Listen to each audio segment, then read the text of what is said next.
So I want to save some money. I want to save $10,000 in 5 years.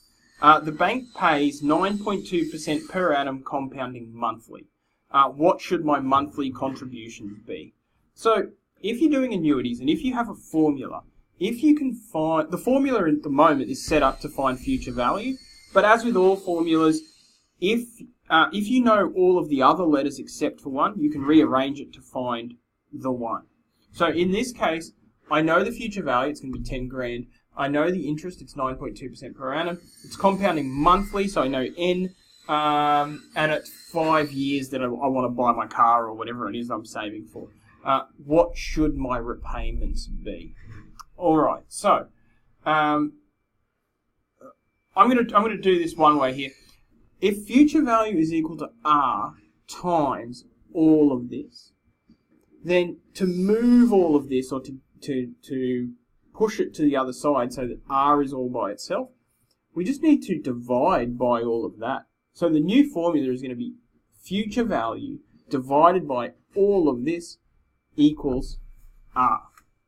So future value divided by all of that is equal to regular repayments. Now we just need to put in all of our information and we're done.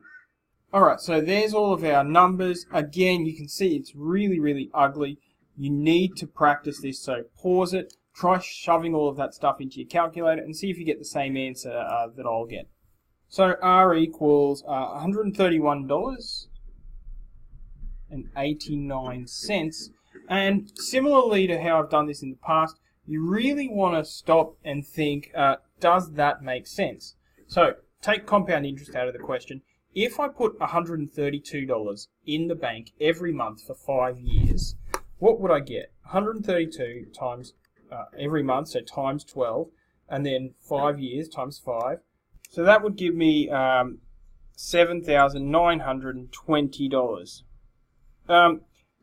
Now that's about $8,000. That's close to $10,000. It's just missing that compound interest part. This is if you put it under your mattress or in your piggy bank.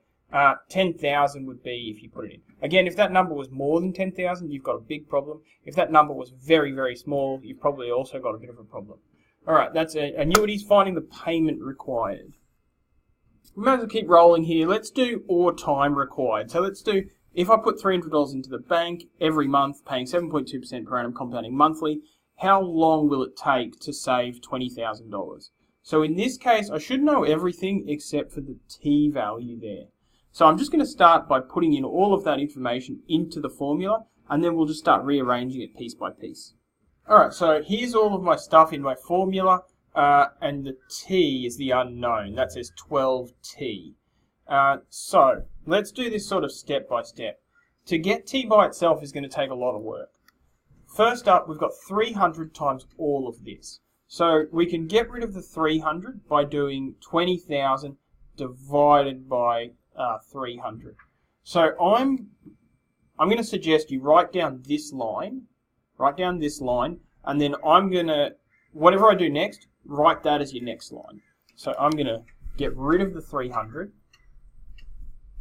and I'm going to divide by 300.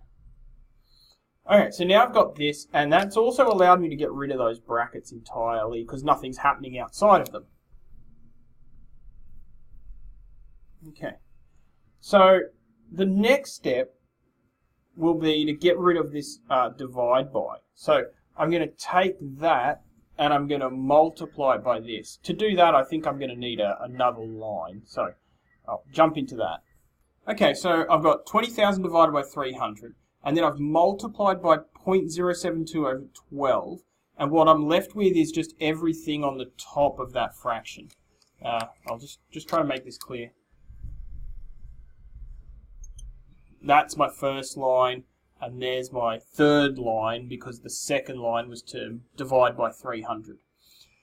Okay, I might just type this bit into my calculator so I can work with that, and then we'll move forward. So surprisingly, I get a really neat number here. I get 0.4. That's what that becomes. And now I have 1 plus 0.072 over 12 to the power of 12t minus 1. Okay, so I can easily get rid of that -1 by making it a +1 on the other side. And now I have 1.04.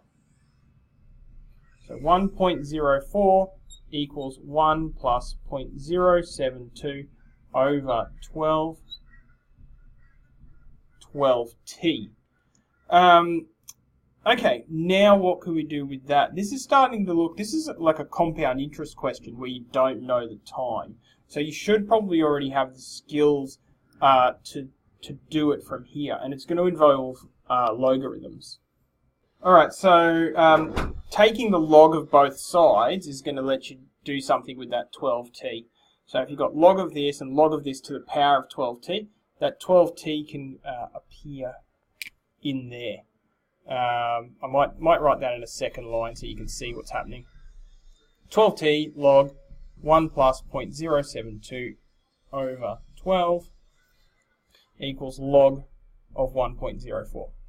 Now, if you're not happy with this bit here, you can always just, I've kept it like that throughout, but you could have just typed all of that into your calculator and gotten a single decimal number. I'm just keeping it there.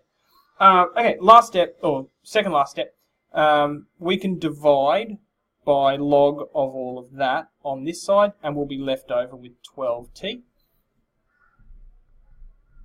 Log 1.04 divided by log 1 plus 0.072 over 12. And probably while we're at it, we can also divide by that 12.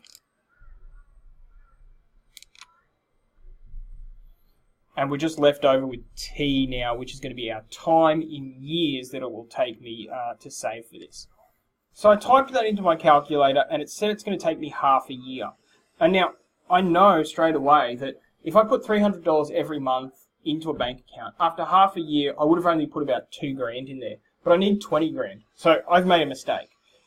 Scanning back through my work, 1 plus 0.4 is not 1.04, it's 1.4, which means this is 1.4, which means this is 1.4, which means this is 1.4, and hopefully if I type that into my calculator, I'll get an answer that makes more sense.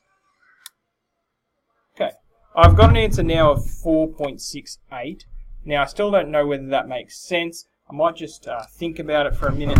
If I put $300 in a bank account for $300 every month, that means that in 1 year I put $3,600, and then in 4.5 years, or times 4.5, I'll have 16,000. I'm aiming for about 20, so that looks about right. 4.68 years. You can convert that to months.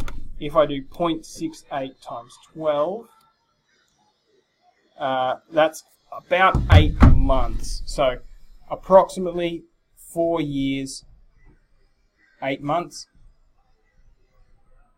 But because it's 8.16 months, we need to round up to the next month, because interest gets paid monthly at the end of every month. So 4 years, 9 months is my answer. Alright, that was a harder question than I was hoping. Good luck.